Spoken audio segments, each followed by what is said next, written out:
So the thing is that I wanted a proper leather journal cover for over a year now. You know, one of the Louise Carmen ones or maybe a Paper Republic one, but those journal covers cost between 150 or 200 Canadian dollars. And guys, I just couldn't do it. I couldn't justify it. So I made one instead. Actually, two, but I will talk about it more. And do you want to know how much it cost to make these covers? This one cost me under $25, and I'm in Canadian, and this one cost me around 25. So in this video, I will talk all about what leather you should choose, how much leather do you need, what tools you need, and at the end of the video, I will tell you if it was worth it or if I would still buy the Louise Carmen or Paper Republic one. So leather is grouped into categories by weight. Let me show you the difference. This is my first DIY journal cover I made, and this is from a 3 to 4 ounce leather, and you can see how floppy the leather is. If I open this journal cover, you can see it flops around, and it's not easy to use it if you want to take notes. But if you have it laid flat on a table, it's so comfortable because, as you can see, it just lays flat.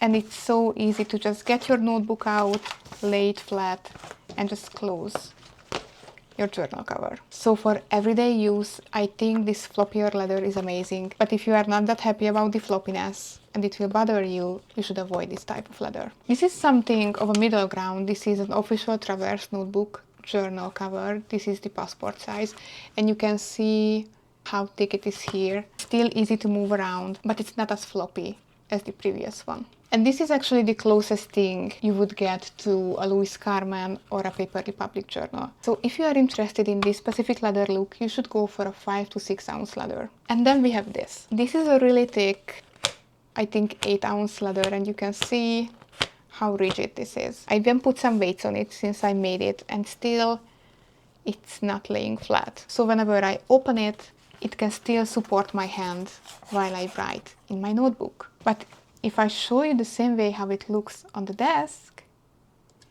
you can see that it will not lay flat. So if I want to write in my notebook, I will have to force it down.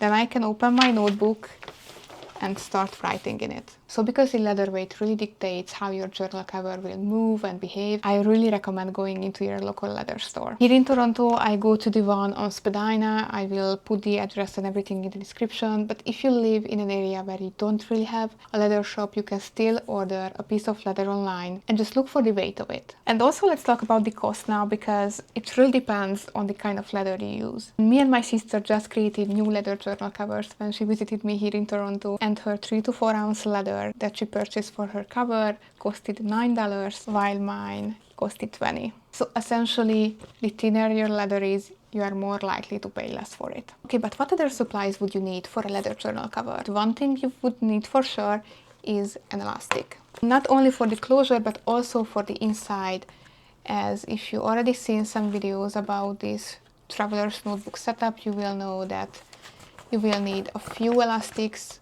at least one inside, so you can have your notebooks secure inside your journal cover. You can buy replacement elastics from the Travelers company if you want to go the expensive route, or you can just go into a sewing supply shop and buy an elastic for a few dollars. And the best thing is that most sewing supply shops will have really amazing colors, so you can really make your journal yours. One other thing that you will need for sure is a hole puncher. This specific one I purchased from Amazon when I needed to punch some new holes into my belts because I lost weight. It was really cheap, and honestly it's not the best, but it still makes the job done. You can also purchase an individual hole punch that you will need to use a hammer with, especially if you want to do an elastic closure, because as you can see with this hole punch you can only reach so far on the leather. But if you already have this, you can just use a screwdriver for it. So when I realized that I couldn't hole punch my way through my leather journal cover in the middle, I just took a screwdriver and started to work myself through the leather. You will also need a sharp knife, preferably a box cutter,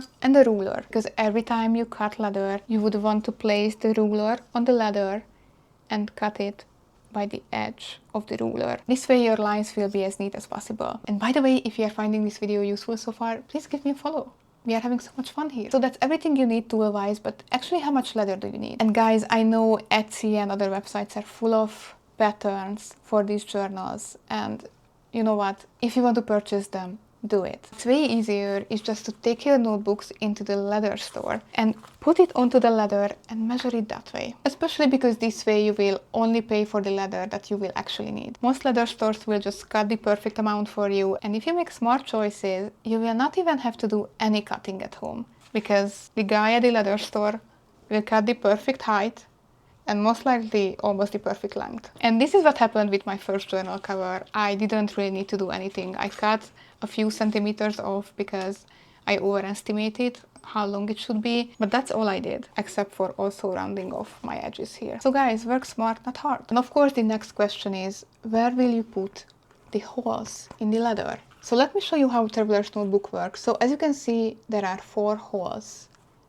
in the middle of the journal to keep your notebook in. The first hole on top is 1/2 centimeter away from the edge, and the next one is 2 centimeters away from the first one.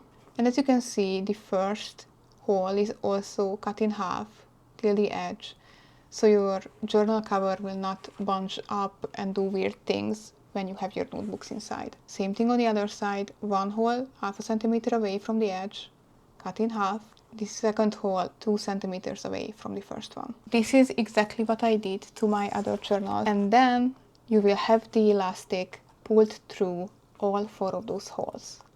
On this nicer Traveler's Notebook journal cover, they have the ends outside, hidden in this little charm. But on my own journals, I have just went through all 4 of the holes and tied it off in the middle, because you will not even see it 99% of the time, so I don't think a charm is needed, but if you want to use some, you can. And this is what I love about these journals, you can personalize them so easily, it's amazing. And if you want to have an elastic band as a closure, you will need 1 more hole on the journal, and there are 2 options. The official Traveler's Notebook has one on the back side of the cover, right in the middle. Just take your ruler and you can measure it out really easily. Again, don't pay for a pattern, and it is just tied on the inside. That's it.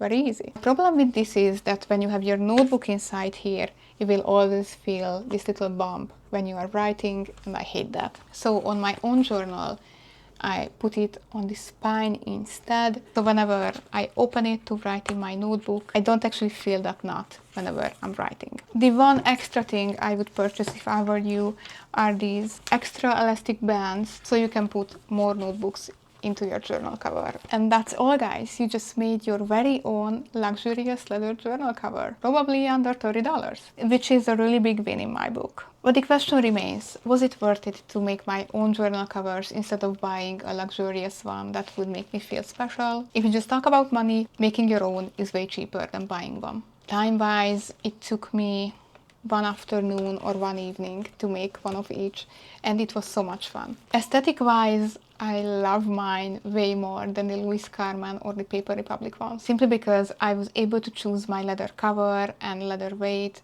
from way more options than I could have from pre-made leather covers. Both of these leather covers just showcase my style and my personality way more than a pre-made one would have. Especially this one. This one looks kind of weird, but it's also special to me because I kind of beat it up. I kind of made it weird on purpose so I can get this specific look. So if you are after a specific look, do it yourself.